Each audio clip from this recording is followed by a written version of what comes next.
The Shorwell helmet is an Anglo-Saxon helmet from the early to mid-6th century AD found near Shorwell on the Isle of Wight in southern England.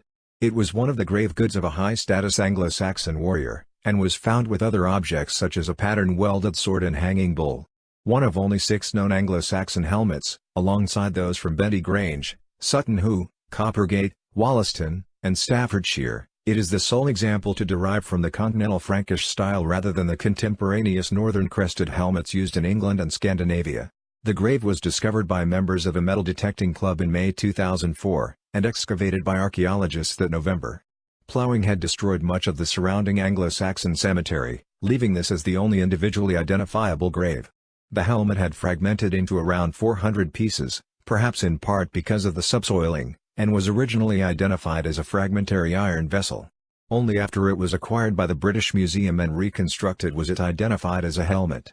It remains in the museum's collection, but as of 2018 is not on display. Exhibiting hardly any decoration other than a speculative exterior leather covering, the Shorwell helmet was a utilitarian fighting helmet. It was simply and sturdily designed out of 8 pieces of riveted iron. Its only decorative elements were paired with functional uses. The helmet's plainness nevertheless belies its significance, for helmets were rare in Anglo-Saxon England, and appear to have been limited to the higher classes. The recovery of only 6 Anglo-Saxon helmets despite the excavation of thousands of graves suggests that their owners had some status. Description: the helmet was constructed from 8 pieces of iron riveted together. A brow band, 620 mm 24 in long and 60 mm 2.4 in wide, encircled the forehead, while a 340 mm 13 in long nose-to-nape band ran from front to back, its surviving back end attached to the inside of the brow band by 3 rivets. 2 159 mm 6.3 in long lateral bands extended from above the ears on the brow band to the top of the helmet, attaching to the inside by 3 rivets on either end. The nose-to-nape and lateral bands were narrowest at the top of the helmet, approximately 52 mm 2.0 and 40 mm 1.6 in wide respectively, flaring outwards near the brow band to 150 mm 5.9 and 118 mm 4.6 inches. 4 sub-triangular infill plates were riveted to the inside of the helmet to cover the remaining gaps. The gaps were almost symmetrical, indicating a particular degree of skill and foresight by its maker. Other than the joint of the brow band, probably located at the back, the helmet was symmetrical. With the possible exception of an exterior leather covering, very few decorative elements adorned the Shorwell helmet. The nose-to-nape and lateral bands featured thickened edges made by hammering the metal. These ridges may have been decorative, but they may also have been intended to serve as stop ribs, preventing edged weapons such as swords from glancing downwards and striking the wearer on the shoulders or face.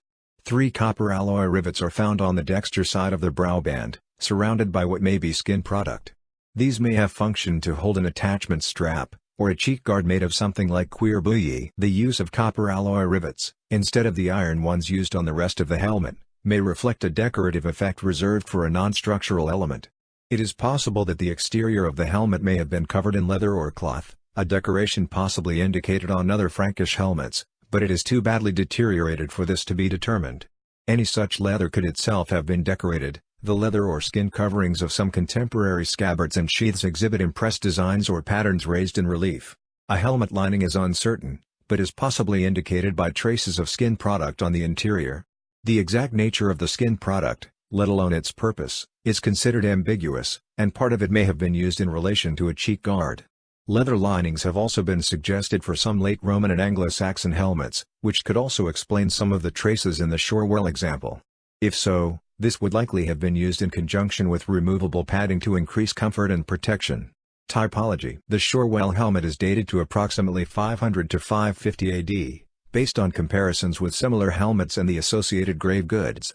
It is one of only 6 Anglo-Saxon helmets known, but it represents a different tradition. The Bendy Grange, Sutton Hoo, Coppergate, Wollaston, and Staffordshire helmets are all examples of the crested helmets known in Northern Europe from the 6th through the 11th centuries, whereas the Shorwell helmet is of the continental Frankish style. Other 6th century helmets found in Triviers, Belgium, and in Bretzenheim, Germany, appear almost identical. Their construction includes a continuous lateral band in addition to the continuous nose-to-nape band, and a 2-piece construction underneath rather than an infill plate for each of the 4 gaps, potentially an indication of regional variation. Like the northern crested helmets, The continental Frankish examples appear to be derivatives of the late Roman ridge helmets used in Europe during 4th and 5th centuries AD. Function: the Shorwell helmet is a barely decorated utilitarian piece. Its only decorative elements are paired with serviceable use. The flared ends and raised edges of the nose to nape and lateral bands are aesthetically pleasing while strengthening the helmet with large overlaps and providing protection from glancing blows, while the 3 copper alloy rivets were used in association with a strap or cheek flap, suggesting a fighting helmet above all. It is simple yet well made and effective, and strong. One of the fragments that has survived best is from the crown of the helmet, where 7 pieces of metal overlap in what was intended to be the strongest place. Helmets were rare in Anglo-Saxon England, and though utilitarian, the Shorwell helmet signified the high status of its owner. Such protection certainly seems to have been among the armament of the well-heeled. In the contemporary epic Beowulf, a poem about kings and nobles, they are relatively common, while the helmeted Vendel and Valskarde graves from the same period in Sweden, thought to be the burials of wealthy non-royals, suggest that helmets were not solely for the use of the absolute elite. Yet thousands of furnished Anglo-Saxon graves have been excavated since the start of the 19th century and helmets remain rare. Although this could partly reflect poor rates of artifact survival or even recognition, their extreme scarcity indicates that they were never deposited in great numbers. Discovery: the helmet was discovered in November 2004 near Shorwell, a village on the Isle of Wight. The Isle of Wight Metal Detecting Club had discovered Anglo-Saxon grave goods in May of the same year, and reported the finds as required by law. Plough-related subsoiling had severely damaged the graves, leaving only one identifiable. The Isle of Wight Archaeology and Historic Environment Service excavated the grave and found evidence of a high-status male warrior from the early to mid-6th century. At the head of the grave were strewn some 400 fragments of iron, initially identified as a fragmentary iron vessel. Excavations revealed that the warrior had also been inhumed with other items. An iron pattern welded sword lay lengthwise next to a copper alloy buckle, possibly from a sword belt. The sword's silver pommel and scabbard mouthpiece, which was made of gilded copper alloy, were found in the topsoil nearby. Also found were a shield boss with extended grip, the socket of a broken spearhead, a fluted glass vessel, 2 pieces of flint, and hanging bull fragments with bird-shaped mounts. Nearby, and close enough to be considered plough scatter, were a square gold mount inlaid with glass and garnet, and, found in 2007, a gold Merovingian or Burgundian copy of a Roman solidus depicting the Eastern Roman Emperor Anastasius I. Although Anastasius I ruled from 491 to 518 AD, the coin is a copy minted near modern-day France, probably around 500 to 580. The Isle of Wight Museum Service initially expressed interest in obtaining the finds before withdrawing, and the British Museum acquired the objects in 2006. The Treasure Valuation Committee, which appraises finds falling under the scope of the Treasure Act 1996, valued the entire find, believing the helmet to be a broken vessel at £3,800. Subsequent finds from the area, such as the gold solidus, have also been acquired by the museum. Restoration: the fragmentary iron vessel was conserved at the British Museum. It had been located close to where the head of the body would have been, and so was reconstructed in the chance that it might actually be a helmet. In this manner it joined the Roman helmet from Burgh Castle, mislabeled for 2 decades as cauldron fragments, the Anglo-Saxon pioneer helmet, first labeled a bucket, and the Anglo-Saxon coppergate helmet, thought at first to be a rock. The fragments were extensively corroded as well as distorted, complicating the restoration. Layers of metal had also delaminated in places, requiring that the layers be adhered before they could be joined to adjacent fragments along the broken edges. The pieces were only lightly cleaned to preserve traces of organic remains, and X-rays were first used to sort the fragments by density and curvature.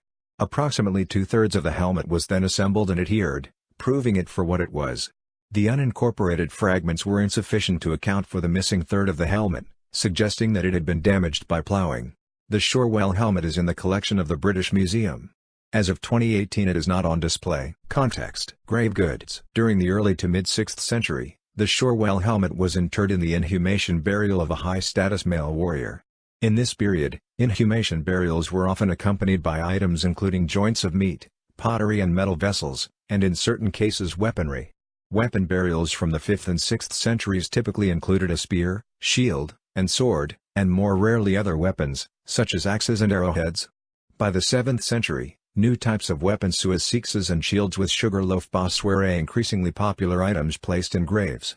The choice of items placed in a grave could convey information about the status, wealth, sex, age, and tribal affiliation of the deceased. Broad analysis of graves from the early Anglo-Saxon period indicates that weapons were overwhelmingly associated with biologically male burials and served as symbols of masculinity. It is extremely rare to find biologically female burials given weapons at this time. The Isle of Wight. The Isle of Wight is located on the northern side of the English Channel, approximately 3 kilometers (1.9 miles) off the coast of Great Britain. To the southwest of the island is Shorwell, a small village that has seen evidence of human activity since the Paleolithic, including settlement during the Roman occupation of Britain. The 6th century helmet found nearby fits within the early Middle Ages, a period of time once known as the Dark Ages for the paucity of its written record. Two works, supplemented by the finds of archaeologists, are responsible for illuminating the second half of the first millennium in Britain at all, and for suggesting the genesis of the Anglo-Saxon occupation of the Isle of Wight. The Anglo-Saxon Chronicle, a collection of annals recording the history of the Anglo-Saxons, and the ecclesiastical history of the English people, written by the English monk Bede. Decades of Germanic invasions preceded the Roman withdrawal from Britain in 410 AD, and decades of invasions followed. Near the middle of the 5th century the invasions begot a degree of permanent Germanic control, when according to a legend that is perhaps grounded in rudimentary fact, the mercenary brothers Hengist and Horsa, recruited from the Germanic tribes by a British king, turned against him, plundered the island, and established rule in Kent. At some time, according to an assertion made by Bede and backed up by similarities in the grave goods, the Kentish population seems to have also formed a settlement on the Isle of Wight and another across the Solent, near Southampton Water. A story in the Chronicle traces the conquest of the island to Cerdic, said to be the King of Wessex from 519 to 534 AD and to whom the British royal family still traces its lineage, in 530 AD. Yet Cerdic's putative conquest is even more dubious than his already questioned existence, and may be a 7th century tale sprung from political rivalries. What is known is that Kent at the time was the technological hub of Britain and the bridgehead through which trade from the continent flowed, and that its 6th century connection with the Isle of Wight supplied the latter with goods and visitors from across the Channel. This state of affairs may account for the goods found in the Shorwell grave, or even the person who was buried with them.